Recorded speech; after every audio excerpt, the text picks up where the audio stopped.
Bismillahirrahmanirrahim. Assalamualaikum warahmatullahi wabarakatuh. Perkenalkan, nama saya Muhammad Amir Azal dengan NIM 055 yang pada malam hari ini berkesempatan membahas tentang dasar hukum poligami. Sebelum kita membahas tentang dasar hukum poligami, kita pahami dulu apa itu poligami. Jika diartikan dari akar bahasanya, poligami berasal dari dua kata bahasa Yunani, yakni poli yang artinya banyak dan gamein yang artinya kawin. Oleh karena itu, menurut makna kebahasaan, arti poligami tidak dibedakan apakah seorang laki kawin dengan banyak perempuan atau seorang perempuan kawin dengan banyak laki-laki, atau tepat berarti sama banyak pasangan laki-laki dan perempuan melakukan transaksi perkawinan, semua dapat disebut poligami. Dalam Islam, poligami mempunyai arti perkawinan yang lebih dari satu dengan batasan.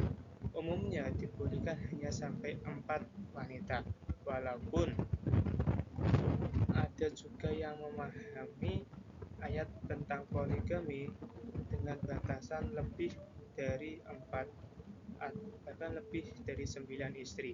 Poligami dengan batasan 4 nampaknya lebih didukung oleh bukti sejarah karena Nabi melarang menikahi wanita lebih dari 4 orang.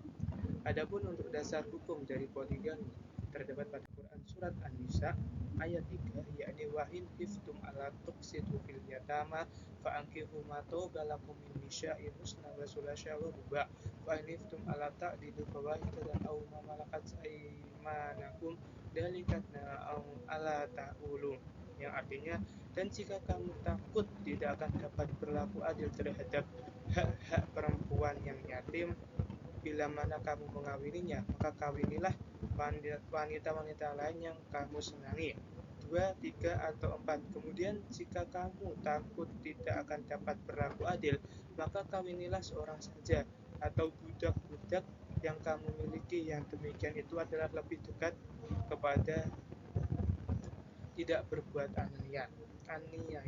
Dalam tafsir Quran Kemenak dijelaskan, andaikan kamu tidak dapat berlaku adil atau tidak dapat menahan diri dari makan harta anak yatim itu, bila kamu menikahinya, maka janganlah kamu menikahinya dengan tujuan menghabiskan hartanya.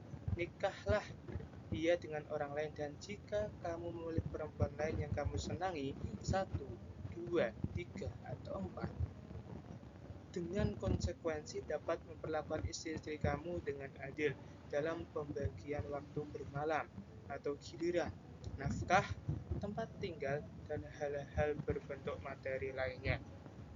Quraisy Ash-Shihab menyatakan bahwa surat An-Nisa ayat 3 tidaklah mewajibkan poligami atau menganjurkan. Ayat tersebut hanya berbicara tentang bolehnya poligami.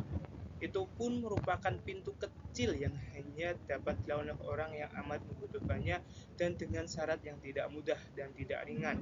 Dengan begitu, pembahasan tentang poligami dalam Al-Quran hendaknya tidak ditinjau dari segi ideal atau baik buruknya, namun harus dilihat dari sudut pandang penetapan hukum dalam aneka kondisi yang mungkin terjadi. Itulah pembahasan kita pada malam hari ini, yaitu dasar hukum poligami di Quran surat An-Nisa ayat 3. Cukup sekian dari saya dan terima kasih. Mohon maaf apabila ada kesalahan. Wassalamualaikum warahmatullahi wabarakatuh.